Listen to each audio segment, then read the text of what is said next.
Champions ট্রফির ফাইনালের আগে বড় চিন্তায় ভারতীয় দল। একাধিক পরিবর্তন করতে হতে পারে দলে। চোটের কবলে ভারতীয় দল ফাইনালে নিউজিল্যান্ডের বিরুদ্ধে পড়তে পারে সমস্যায়। ফাইনাল ম্যাচে কেমন হবে ভারতের প্রথম একাদশ জানুন এই ভিডিওতে। তবে আপনি যদি ভারতীয় দলে একজন ভক্ত হন তবে ভিডিওতে একটি লাইক করে দেবেন। ওয়েলকাম মাই ফ্রেন্ডস, আপনি দেখছেন বিএস স্পোর্টস ওয়ার্ল্ড, আর আমি আপনার বন্ধু ও হোস্ট। খেলাধুলা বিষয়ক সমস্ত খবরের জন্য আমাদের চ্যানেলটি সাবস্ক্রাইব করুন, কারণ খেলাধুলা বিষয়ে গুরুত্বপূর্ণ আপডেট আপনি এখানে পাবেন সবার আগে। চ্যাম্পিয়ন্স ট্রফির ফাইনাল ম্যাচে মুখোমুখি হবে বিশ্বের দুই সেরা দল টিম ইন্ডিয়া ও নিউজিল্যান্ড। দুই দলই কোনো না কোনো বিষয়ে এগিয়ে আছে অন্যের থেকে, তবে সব দিক বিচার করলে দুই দলের মধ্যে পার্থক্য খুবই সামান্যই। প্রাক্তন ভারতীয় অলরাউন্ডারের কথায় ভারত একটু এগিয়ে থাকলেও মার্জিন খুবই সামান্য। 9 মার্চ রবিবার এই ফাইনাল ম্যাচ খেলা হবে দুবাই ক্রিকেট স্টেডিয়ামে দুপুর 2:30 থেকে। তবে এই ম্যাচে নামার আগে ভারতীয় দল এক বিশেষ সমস্যায় পড়েছে, যার জন্য ফাইনাল খেলার দলে বিশেষ পরিবর্তন হতে পারে। সেমিফাইনাল খেলায় অস্ট্রেলিয়ার বিরুদ্ধে খেলার সময় মাঠের মধ্যে চোট পেয়েছিলেন ভারতের ডাইনামিক অলরাউন্ডার হার্দিক পান্ডিয়া। তিনি সেই চোট নিয়ে শেষে ব্যাট করলেও তার চোট গুরুতর কিনা সে বিষয়ে চিন্তা থাকবে ভারতীয় ম্যানেজমেন্টের। কারণ হার্দিক যদি চোটের জন্য ফাইনাল ম্যাচ না খেলতে পারে তবে একাধিক পরিবর্তন করতে হতে পারে ভারতীয় দলে। যেহেতু হার্দিক একজন ফাস্ট বোলিং অলরাউন্ডারের দায়িত্ব পালন করছেন দলে, মোহাম্মদ শামির পর দলে তিনিই দ্বিতীয় ফাস্ট বোলার।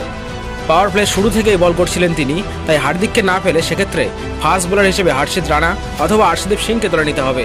হর্ষিত রানা অবশ্য সেক্ষেত্রে দলে আগে সুযোগ পাবেন, যেহেতু প্রথম 2 ম্যাচে খারাপ বল করেননি তিনি। আর ব্যাটসম্যান হিসেবে হার্দিকের বদলে দলে নিতে গেলে একমাত্র রিজার্ভ ব্যাটসম্যান হিসেবে ঋষভ পন্থকে দলে নিতে হবে, যা সম্ভব নয়, কারণ কেএল রাহুল নিজের দায়িত্ব যথেষ্ট ভালো পালন করছেন। সেক্ষেত্রে রিজার্ভে থাকা একমাত্র স্পিন অলরাউন্ডার ওয়াশিংটন সুন্দর দলে আসার সুযোগ পেতে পারেন। আর মেন স্পিনার বোলার দুজনের মধ্যে যে কোনো একজনকে বসতে হবে, যার ফলে কুলদীপ যাদবকেই দলের বাড়ি যেতে হতে পারে। কারণ বরুণ শেষ 2টি ম্যাচে খেললেও নিউজিল্যান্ডের বিরুদ্ধে 5 উইকেট আর অস্ট্রেলিয়ার বিরুদ্ধে 2 উইকেট নিয়ে জায়গা ফাঁকা করেছেন।